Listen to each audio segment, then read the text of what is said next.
meu bíceps aqui que eu estou forçando, eu estou dando uma largada no meu peso corporal. Que também é se apoiar totalmente para o meu paciente, mas é simplesmente descansar um pouco aqui em cima. E aí eu vou começar, então, com essa pressão, eu vou começar a fazer alguma rotação. Tá? Por que eu estou largando essa pressão? Porque na hora que eu largo uma pressão, existe um posicionamento articular, uma fixação, não é? Então, no momento que eu largo uma pressão, existe uma fixação. E quando existe a fixação, existe o relaxamento da musculatura, porque daí ela não precisa fixar a articulação. Sim? Então, se eu faço a pressão, a articulação fica posicionada e o músculo fica relaxado. Então, nesse momento, eu posso oscilar. Eu estou começando uma mobilização. Né? Ali em cima a gente estava conversando da necessidade de mobilizar o paciente antes de fazer um treino de força, antes de iniciar um movimento ativo, né? Para liberar o tecido, para posicionar a articulação. Então eu vou fazer isso no segmento que eu vou trabalhar, né? No segmento que ele não tem um movimento, porque esse segmento está sem atividade. Não está tendo nada, o pé está inchado, a panturrilha está inativa, ok? Então vamos supor que aqui ele é um paraplégico, eu estou fazendo essa mobilização, né? Eu estou fazendo essa mobilização, ó, anterior à crista ilíaca, eu boto a pressão e rodo, ó. Tá, mas para que rotação, Verônica? Porque a tendência é ele ter um padrão extensor, e quando eu entro com o rotador, o extensor deveria relaxar, porque eu estou ativando uma musculatura rotadora. Ah, mas ele é flácido. Bom, então tu não precisa fazer isso, tu até pode começar a mobilizar sim. Mas se ele é um padrão extensor e eu for mobilizar dessa forma, eu vou estar diretamente alongando o quadríceps, que é o músculo espástico. Então a tendência é ele me empurrar em extensão. Ok? Por isso que eu não começo assim com quem é espástico. Eu começo com rotação. Tá? Aqui, ó, com rotação. Com rotação. Onde é que está minha mão? Está na articulação. Então eu vou colocar. Se eu fizer esse movimento assim, ele vai me empurrar. E na hora que eu for colocar no chão, ele vai estender e fazer o padrão extensório. Então eu vou começar com a rotação.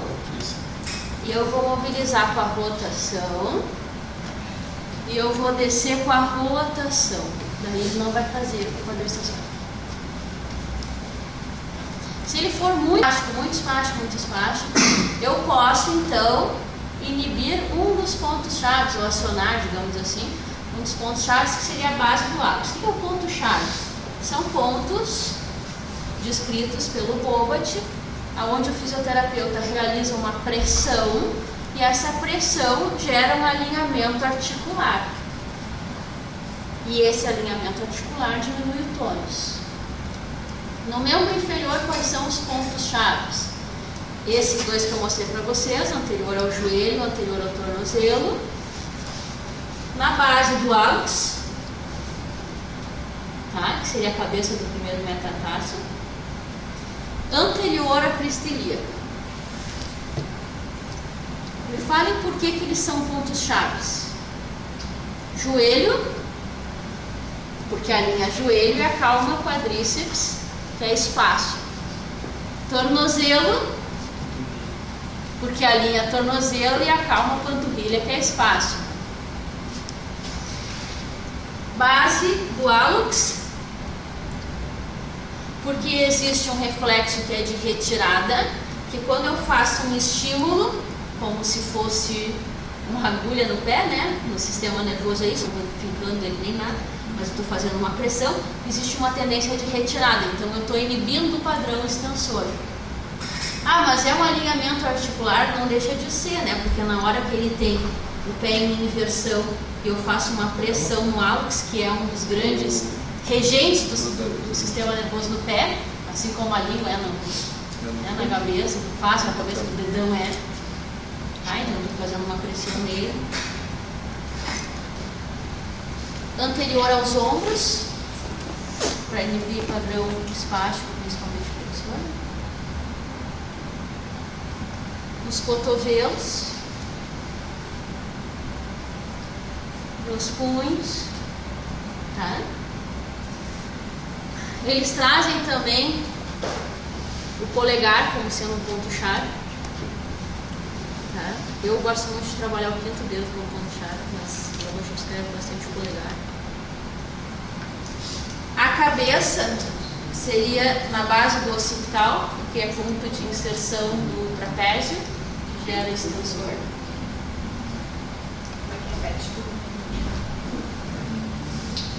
Na base do occipital, que é ponto de inserção do trapézio, gera padrão extensor de cabeça. No externo, que ativa a musculatura flexora saindo do padrão extensor. Tá? E acho que é isso. Eu falei, polegar, falei. Na base do occipital e no externo. Okay? Então vamos pensar uma mobilização básica com rotações e pontos chaves. Ô professora, É sobre a patela. é sobre a patela ou sobre... É, sobre a patela. Tá? Eu vou fazer aqui e vou fazer essa rotação. O ponto-chave é do Bobat, a rotação não é. Tá? Eu estou falando para vocês a experiência prática que sempre vou utilizar o computador primeiro para disseminar. Ele está muito espástico, então eu vou trazer primeiro essa aqui e aí depois, ó, rodo, apertando esse ponto-chave, né? Ó. Ah, eu estava com a mão aqui, mas tirei da frente para vocês olharem que é aqui, né? Ok? Aí rodamos, aí na hora que ele acalma um pouco, eu vou com a mão ali ainda, ó, tirando ele do padrão extensor. Ok? Ah, mas ele não sai aqui, ele não deixa fletir a perna, ele é muito extensor nos dois lados. Então eu vou começar primeiro em cima, próximo ao eixo, libero o eixo e depois vou para distal. Sim? Perguntas? Se fosse um AVC, padrão flexor, eu quero mobilizar. Mobilização inadequada. Sair puxando o flexor. Mobilização adequada. Pressiona ponto-chave, alinhando o número e começa fazendo movimentos oscilatórios do ombro. Deixa o braço lá, porque está espástico mesmo, né? Libera um pouquinho o ombro e aí depois, ó. Ele começa com as rotações onde o paciente permite.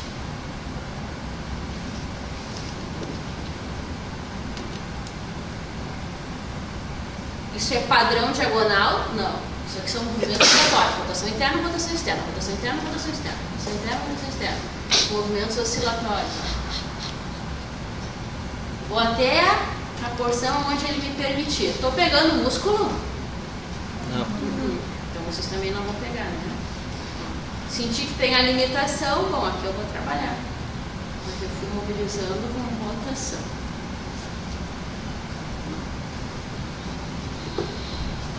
Ah, mas ele é muito espástico, o braço está muito espástico. Então, começa com rotações proximais. Ah, para que rotação proximal? Porque a rotação proximal chama o rotador e tira os flexores ou os extensores da ação principal, né? Seria muito, muito espástico nas duas pernas, por exemplo, eu poderia começar assim, ó. Ok? Ah, mas mesmo assim, como é que tu vai fletir as duas pernas? Fletir assim, ó, começa com as duas rodando, né? E depois começa aqui, ó. Ele é bem espástico, ele é todo extensor, né? Começando aqui, ó. E aí eu vou dobrar. Isso aí tu libera a articulação de monitores. Sara, como é que é? Com esse tipo de movimentação rotatória que você está fazendo, tu vai liberar um pouco mais as articulações e diminuir o tônus, é isso, né? Na verdade, assim, ó, se tu começa a ativar o músculo rotador, o músculo que está espástico, que em geral é o flexor ou é o extensor, os principais, não é que o rotador não esteja, ele está também, mas eu tenho mais o flexor do que o rotador interno. Então, na hora que tu bota o rotador